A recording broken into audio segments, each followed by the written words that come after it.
মরণে চেহারা মোবারক দেখিও, মরণে চেহারা মোবারক দেখিও, আকা কাছে বসে কালিমাটা পড়িয়ে দিও, আকা কাছে বসে কালিমাটা।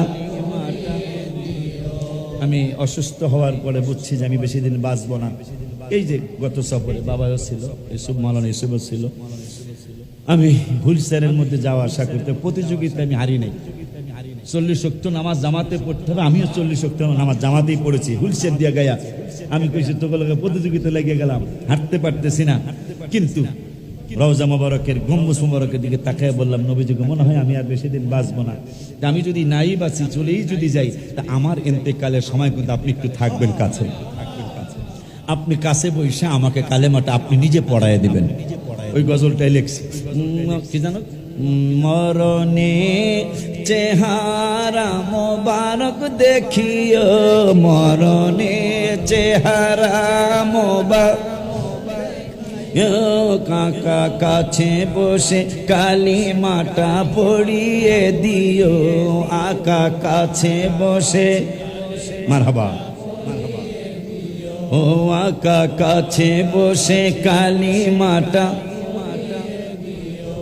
ও রওজা মুবারকে বারবারে নিও, রওজা মুবারকে বারবার, ও মোবারক কদমে চুমিতে দিও, আকা মোবারক কদমে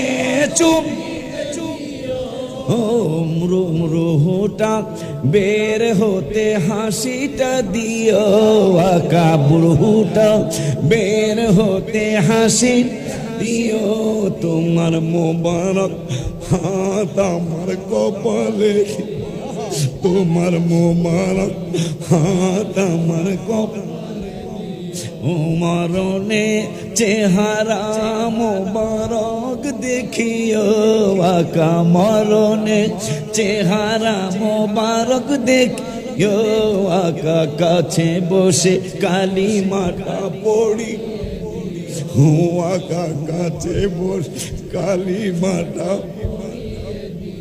ও রওজা মোবারক বারবারে নিও, কদম মোবারকে চুমিতে দিও, নবী গো কদম মোবারকে ও হায় হায় রুহুটা বের হতে হাসিটা দিও, আকা রুহুটা বের হতে হাসি দিও, আকা রুহুটা বের হতে হাসি, ও তোমার মোবারক হাত আমার কপালে দিও, তোমার মোবারক হাত আমার, তোমার মোবারক হাত আমার, মরণে চেহারা মোবারক দেখিও, আকা মরণে চেহারা মোবারক দেখিও, আকা কাছে বসে কালিমাটা পড়িয়ে দিও, আকা কাছে বসে। রাত্রে রাত্রে মাঝে মাঝে গজলটা বলবেন, যেন ইন্তেকালের রাসূল সাল্লাল্লাহু আলাইহি ওয়াসাল্লাম কাছে থাকে। কাছে থাকলে কি হবে? আম্মা জান আয়েশা বলেছেন, কি হবে? কি হবে? কি হবে? বিবি জুলেখায় বলে ডেকে, ইউসুফ নবীকে দেখে হাত কেটেছেন মহিলারা, টের পেল না, ও গো পেল না।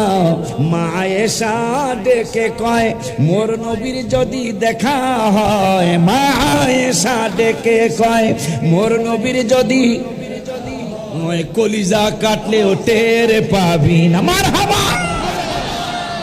আম্মা জান আয়েশা সিদ্দিকা যার কুল মুবারক হাবিব সাল্লাল্লাহু আলাইহি ওয়াসাল্লামের ইন্তেকাল মুবারক হয়েছেন, যেই দিন ইন্তেকাল মুবারক হলো, আম্মা জান আয়েশা সিদ্দিকা রাদিয়াল্লাহু তাআলা আনহা বলেছেন যে আমরা যদি কুপি জ্বালানোর জন্য, হারিকেন জ্বালানোর জন্য যদি পানি তো দূরের কথা, যদি তৈল থাকতো, একটু কেরোসিন তৈল থাকতো, তাইলে আমরা পানির বদলে তৈল খাইতাম। কারণ এত পিপাসা, এত কঠিন একটা অবস্থা। আমাদের 9 জন বিবি বা 11 জন বিবি, একজনের ঘরের মধ্যে কোনো খানার ব্যবস্থা ছিল না। যে তৈল যদি থাকতো, বাতি জ্বালানোর তৈল, আমরা তৈল পানি হিসাবে খেয়ে ফেলতাম।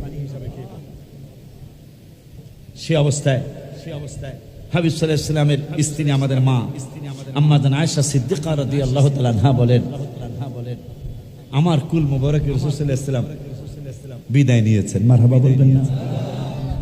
ওই জায়গায় আম্মা জানের হুজরা মুবারকি, আম্মা জান তো আমাদের অনেকগুলি, এই আম্মা জানের আয়েশা সিদ্দিকা রাদিয়াল্লাহু তাআলা হুজরা মুবারকে রাসূল সাল্লাল্লাহু আলাইহি ওয়াসাল্লাম বিশ্রাম নিচ্ছেন।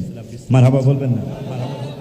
ওই নবীজি বললেন, বুখারীর হাদিস, যে ঈমান যদি থাকে মদিনায় না এসে পারবে না।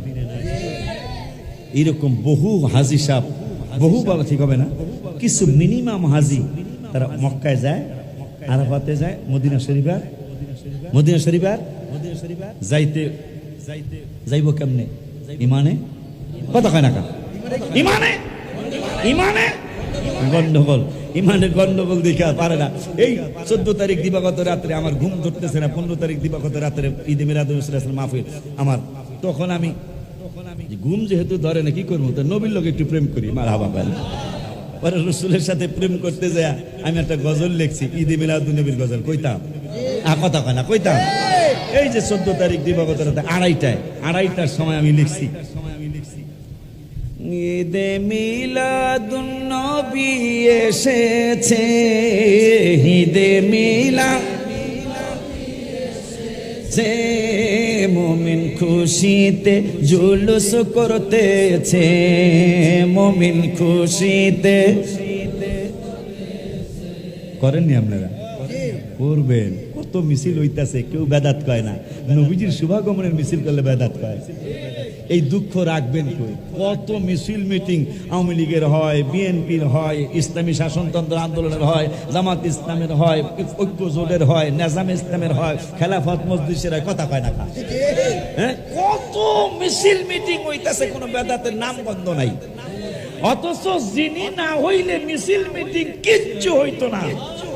সেই হাবিবের শুভাগমনের একটু আনন্দ রেলি বের করবেন, হাজা বেদা